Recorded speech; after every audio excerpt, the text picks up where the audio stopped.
Have you got a movie theater in your bedroom? Or do you have a bookshelf that's actually a hidden cabinet for your alcohol? Or over 20 different smart home appliances working seamlessly together? Hi, my name's Sean, this is the Engineering Dads, and you're currently sitting in my apartment. In this house tour, I'm going to show you all the different smart things that I've been doing. Now, as a frugal gentleman, I've been able to do these things for the cheap, which means that if you watch along, you can do them as well. All right, let's get to it. Let's start here with the living room.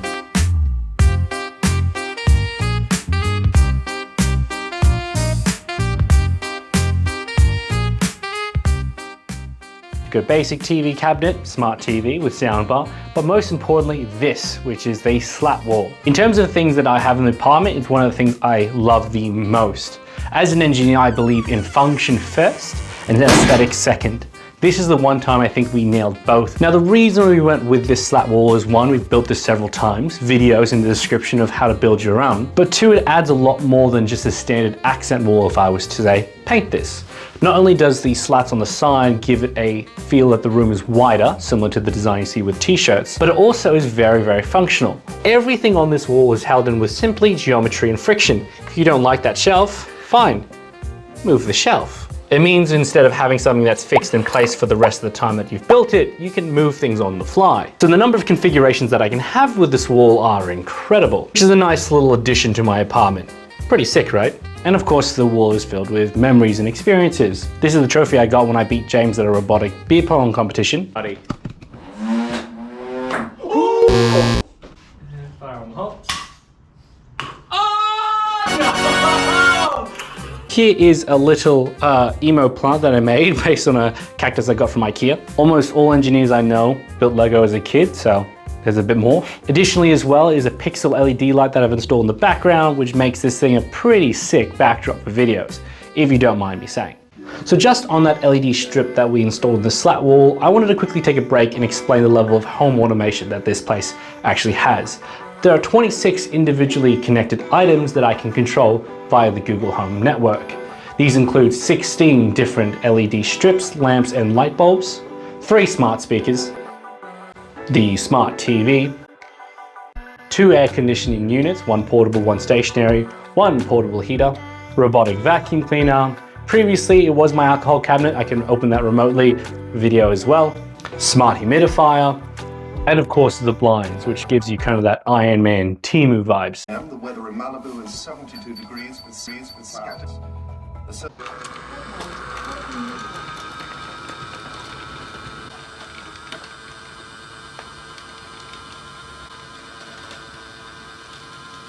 All of which being connected into the Google Home network, which means I can control it internally from either of the 3 speakers I have around my apartment, as well as from my phone and smartwatch, which means I can control this apartment from anywhere around the world. That level of automation might scare some software engineers, but remember there was a US defense company that was able to identify exactly where you are in a room just from hacking their Wi-Fi. So given that knowledge, I'm not so scared if someone hacks and takes over my light bulbs. And that level of automation gives me far more control than most people think. If I was to say to the Google that I was leaving, all the lights in my apartment switch off, save for the air conditioning and TV unit, and it tells me my commute time to work. And in vice versa, if I was to say I'm home, it would turn on all the living room lights, the TV, set the air conditioning to the right temperature, and get me used to the apartment. Now there's a lot more things that automation can do, and they're more room specific, so I will show them to you as we continue the tour. All right, back to it.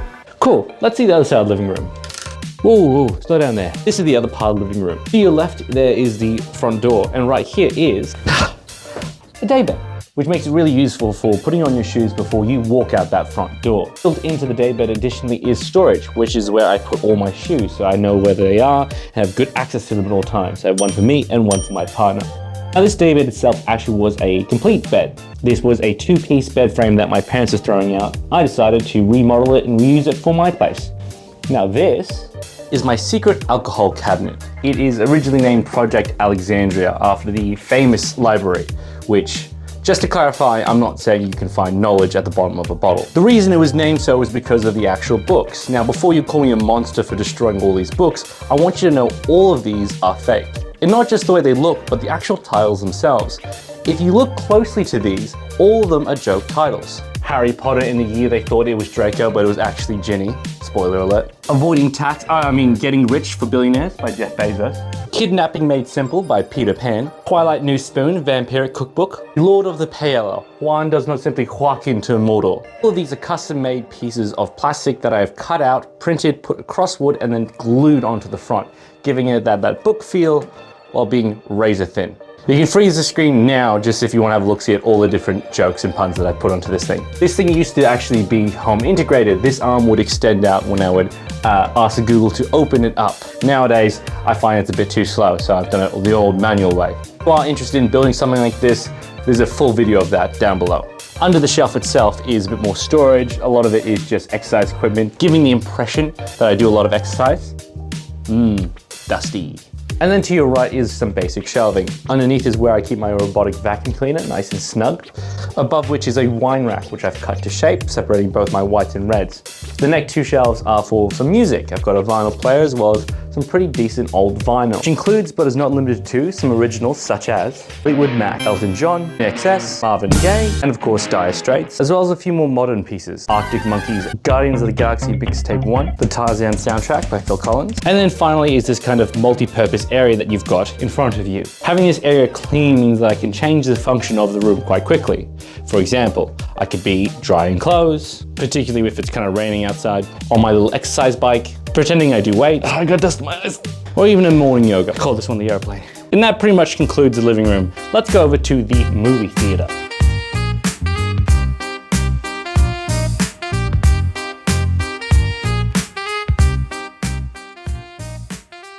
Now I know this looks and feels like a bedroom, but this is absolutely a movie theater. The transformation is very quick. Simply blow the blockout blinds, also known as the movie screen, open your cabinet and then turn on your projector, switch on your sound bar, raise the bed to the correct viewing angle, and voila. Now it's actually powered by a Chromecast, which means you've got access to all your streaming services, as well as any films that you want to do. We also play quite a bit of Nintendo Switch. Now this makes movie nights really quite special, with the exception of scary films. The soundbar itself has a bass boost speaker underneath the bed, which makes scary films really quite jumpy. I think my alarm is cooler than yours. Your alarm is... Whereas I prefer to wake up kind of like the Teletubbies. It first starts with my smart heater over there, which switches itself on at 5 AM every day, which makes sure that it's nice and toasty in the room when I wake up. Then, 10 minutes before my actual alarm, that speaker over there starts to play some music. Not really loud, but enough to kind of push you out of your deep sleep into your lighter sleep. Now that volume slowly increases, and at the time of the actual alarm that goes off, the blinds open up, which flood the room with natural light, which means I wake up to sunrise every single day. Now I know what you're gonna say, Sean. What if the alarm happens before sunrise? What do you do then? Not a problem. All these lights in this room are smart lights. Very similar to the speaker, they switch on but at very low power. Not enough to wake you up, but they start ramping up, giving that feel of that orange sunrise every single morning. Which means every single day I wake up to sunrise in a warm and toasty room, listening some tunes. Alright, enough of the bedroom, let's go check out the office.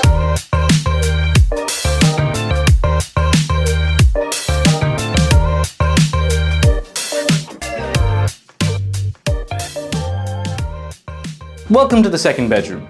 It's kind of been converted into both an office/workshop, where it's got everything an inspiring engineering influencer would need. In the corner is a workstation, dual screen that accepts both my USB-C work computer as well as the engineering dad's desktop underneath. So it means I can switch from work to other work pretty quickly. To the left is the engineer's pegboard. Pretty much got everything you need for as an engineer, safe equipment and easy access, as well as anything that can cut, hit, glue, or refine to make the perfect product. To make the best out of that accessibility, below which is my secondary workstation. Now this has a pop-up power board, so you can plug any tools that you require into it, and is really useful when you need to have a second computer running, as well as a workshop to complete things, or just a place to put my 3D printer so I can watch it print while I work. Now this room is actually full of quite a few different memories and projects that we've done over the years. For example, a double-barreled dart launcher designed to help you win those little Nerf battles with those cousins. A framed award of the time we broke the world's fastest Vegemite on toast. And of course the Ultrasonic Cannon. I also call it the gaslight gun because through this $10 Bluetooth microphone, you can make sound appear in places that it really shouldn't. There's also a lot of projects that we don't really show on the channel. Here is James's design of a first rocket that he developed in Blender. This is a traveler's best friend. That's a MagSafe lock designed for your phone. Now, if you like me and book the cheap flights where you don't actually get a screen on your plane, you can actually hook this onto the back of the tray, fold it back up, and watch movies on your phone without actually having to pay for it. Additionally is this cute little table in the corner. Now, I usually use it just to hold a few things during the weekdays, but within 60 seconds, you can actually have it transform into a much larger table, and the wiring underneath is used for our podcasting. So it's all built in, including the mixer as well. I'm quite excited to bring that podcast back in. Now, what was originally just the wardrobe has become engineering storage. I've got on the top shelf here all my 3D prints in somewhat of a dark corner, trying to keep them out of the sunlight, all of which have sensors to detect humidity, temperature, as well as reusable desiccant to try and suck some of the moisture out of the air. Now, for a long time, I've had too much takeaway food, which meant I had too many takeaway containers.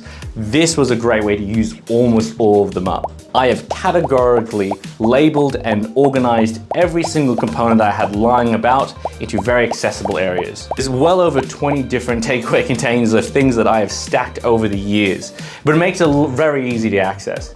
And that's really everything in the engineering workspace. Let's move over to the kitchen.